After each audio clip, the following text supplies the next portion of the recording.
The essence of knowledge is knowing it to apply it. Yeah. The essence of knowledge. Once I know something, it is when I apply it that the real depth of its meaning happens. Yeah. So we've been a little bit ruminating on this theme called Appreciative Inquiry. So in that regard, can you please shed a few light on how can it be applied to various social problems in general? You are a social scientist. It is where appreciative inquiry for social science only. Yeah. And organization development only. And it is many organizations are using it, institutions are voting, educational institutions, hospital. I have done Pai Institute Medical Science in Bangalore, I have done it. In Apollo, I have done it, appreciative inquiry. I was the first person to be certified by NTL in USA. NTL means National Training Laboratories in Bithal. And where I went in 96 and got certified. This is the story of my entry into appreciative inquiry. Only storytelling will come. You asked one wonderful question. What is the wonderful question is, it ended up only in problem solving and defect rectification. When you consider defect only, you rectify. Solve the problem only. You will remain in the same place. Your knowledge alone will help you to become a professor, effective professor. It will be only transfer of information. Knowledge is nothing but accumulation of information. Accumulation of information alone will it help? You yourself told it has to be applied. How are you applying as a professor? You are applying it only transferring of information. Have you helped your students to become something as a professional? They are medical doctors, they have to become, knowing what it is, they know. But making it apply and cure patient is the application. For that, something more is needed. For that personal capacity is important. In that regard, I must share in medical sciences, there is now emerging what is called CBME. CBME means competency-based medical education. Very good. Earlier, we used to only teach theory, a lot of theory. Practicality is something they gleaned during internship. But now, every particular topic we have to discern and design in such a manner that it is practically applied and students are taught the art and science of medicine itself. I tell you, it has not come from medical science. It has come from behavioral science. So I go to Kurt Live in 1947, action research. When you are doing your medical practice, you are doing an action practice. When you are doing your work, healing people, you are doing an action practice. Action research without your own knowledge. It happens in the society. That's how societies have grown like that. Kurt Lewin told in 1947. Because of that only NTL was National Training Laboratories formed, Indian Society for Applied Behavioral Science, laboratory method of learning by applying knowledge and what results you can bring. And knowledge, when you start applying, and it is manifesting through behavior. Every behavior becomes a skill when it leads to benefit to somebody else. The word called experiential learning. Every learning is experiential, otherwise it is knowledge only. Learning means using information for application. That happens only through experience. That is why experiential learning leads you to wisdom. Patients are half cured by the doctor's behavior. Can you define? I tell you, some doctors people choose not because of his expertise only, but because the way he treats the patients. She said treating the patient. Can you elaborate on that? Yeah, I can say. Treated means not only engineering, injection, diagnosing and all that. First question they will ask, that one question if doctor is asking, that is more important for him. Daily night pain, he will tell. Everything will be all right, he is telling. Is it there in medical science? It is in behavioral science. Like that, patient and doctor. So are you of the opinion a certain component of behavioral science should be inducted into the Yes. No doubt about that. Yeah, which is not happening actually. See, if it is not happening, you will make it happen because you know it. I know, you know. But what I know about you know, and you have to make it effort. Making effort means your energy Yeah, should some focus. people, patients do Energy say, should focus how there. that doctor talks, half our illness is gone. So You are if he's right. speaking as an That's what I am external, telling. yeah. I am telling you, the way in which you talk to me now itself shows that your interest is not in administering medicines or doing a surgery, but making him comfortable by making his body all right. You gave me a prescription, you did some magnetic treatment, something like that. I am able to do now knee at 85. Yeah. For that you helped me when I was 78. Oh. I remember now we came to your place and you prescribed that prescription I am There's having. a new science and that is called the fifth element of healing, in which damaged knee joints can be made to regenerate back. I got more healed because the way in you received, way in which our Paulus talked to you. And I would have gone to Bangalore, Apollo Hospital, so many hospital. Why meeting you helped me? You were human doctor. Oh. You understand? I'm touched by your words. Yeah, sure. I am telling you. Human body has extraordinary healing properties. Yeah. The doctor's duty should be to actually trigger the healing process. 100% you are correct. For that, first tuning up should happen to mind. If he is comfortable, he is appreciative about himself that he can heal himself. Doctor can heal means I can heal myself. It is not doctor heals the patient. Doctor enables him to heal himself. So therefore, are you inferring that antibiotics work not on its antibiotic power, but by the personality of the physician who administers it? Right. Otherwise it will become side effect and he will die. See, what I am telling you, most of the things, antibiotics is helpful agency. And that's why you told, what is your weight, what is your age, that dose only you give. Which means AI is not going to replace doctors in the short run. People are really worried because it's going to take away so many jobs. But the compassion and care that a doctor gives is a far overriding import in the delivery of medicine. What, as a behavioral scientist, what advice will you give? Next you will, you and I, people who are working collectively in your hospital and you are working through this process, you are having many success stories. Share success stories. I am telling you, healing people is empowering them. The energies, when it is focused, they are focused, it becomes force. That force, when it is applied for a purpose, it becomes power. A person who knows how to apply the energies, focused energies, that is force. When he applies it, he is empowered. The way in which you deal with them is more important than... I will emphasize on one book all medical students should study, Love, Medicine and Miracles by Bernie Siegel. Love, Medicine and Miracles. You see, miracles are possible by giving love to people. One day, I will tell you one incident in which my dog had a very bad ulcer. It had scratched and made an ulcer. When I took it to our veterinary doctor, he said, I will not treat it because she is not getting enough love. You give it love, it will heal. And that's what I instructed my family to just hug the dog every day. In about a week's time, it disappeared. You see how pure healing. It's a wonderful story. Yes, what a magic. Behavior is hugging. Behind that, what it is. Your life-giving forces have come from this story. What story you are told through your dog. One is love for the dog.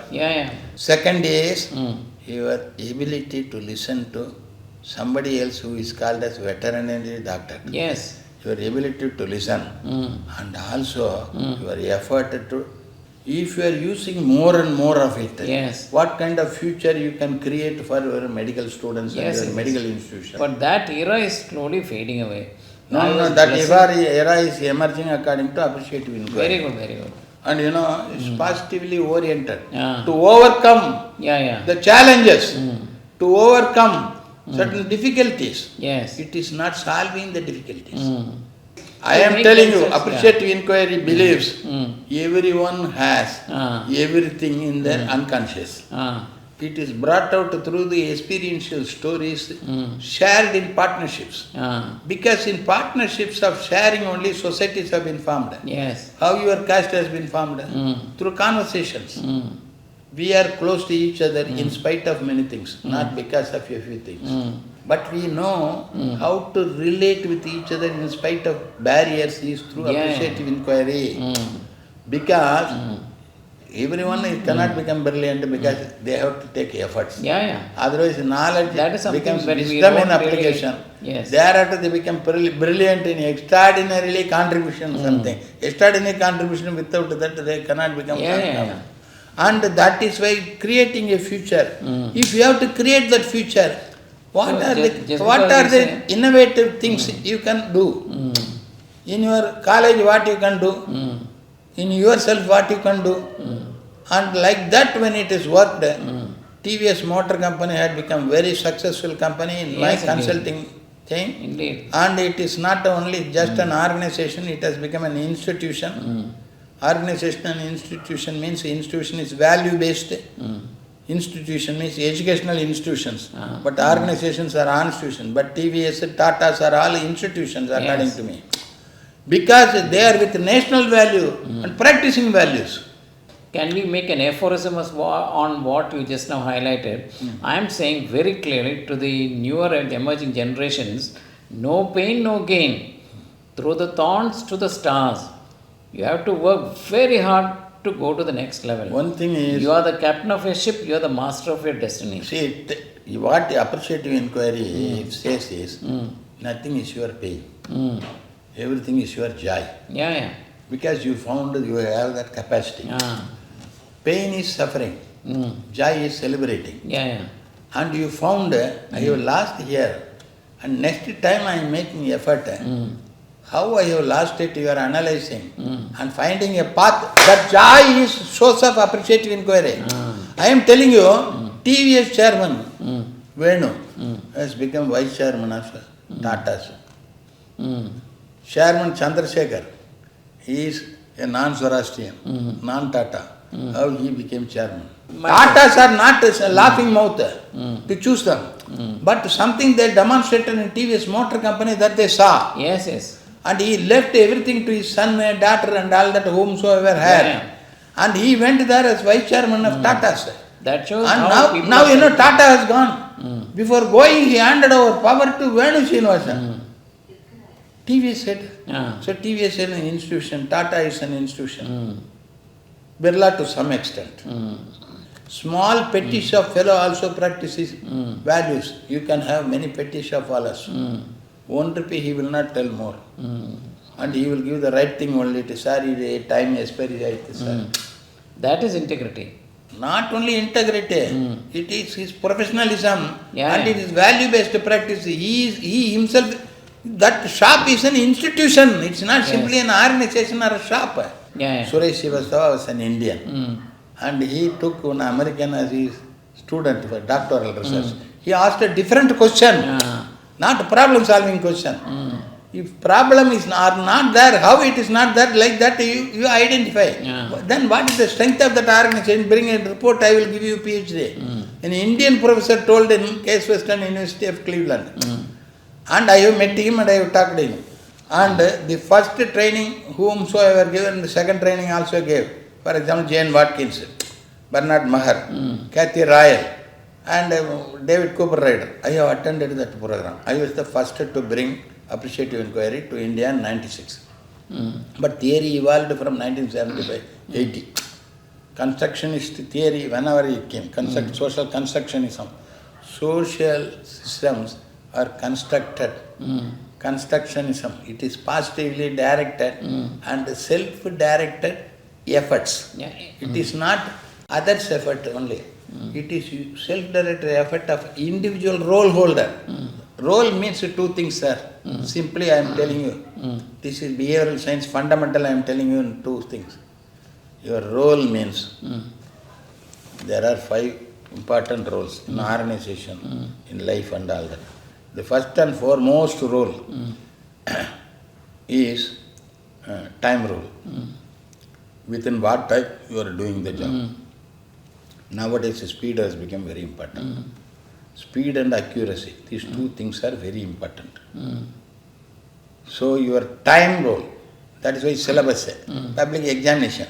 Quarterly examination has come, I have to teach this. That's all time role. See, time is element of role. Yeah. That is time.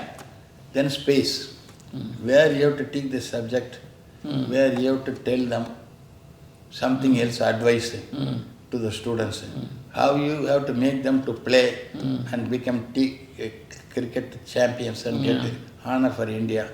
Every space is different. They cannot play cricket inside the classroom. Whatever role you are playing, it's over. First is time. Yeah. Second is space. Time, space. Then task. What you have to do in classroom. Same thing you may not be able to do elsewhere. In home you may not do the same thing. And you will do so many other things and all that. You will not do it in playgrounds. Or in the bar you will not do that. You will not go to bar at all. And so many things will be there. So time, space, task. Then fourth one, that is very important, is role. Role means two things. Expectations. Your father, when you become a husband first. Expectation from your wife came. Till the time it was not there.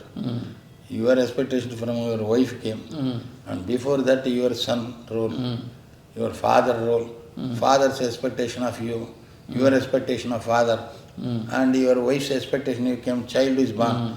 Father expectation, this fellow should study well. So many things, possibility is there. What I am telling is, who has given? No, scheduled caste only sustains Hinduism. See, that is another important thing. Also it is there. Whether who understands it or not there. These are all role-related expectations.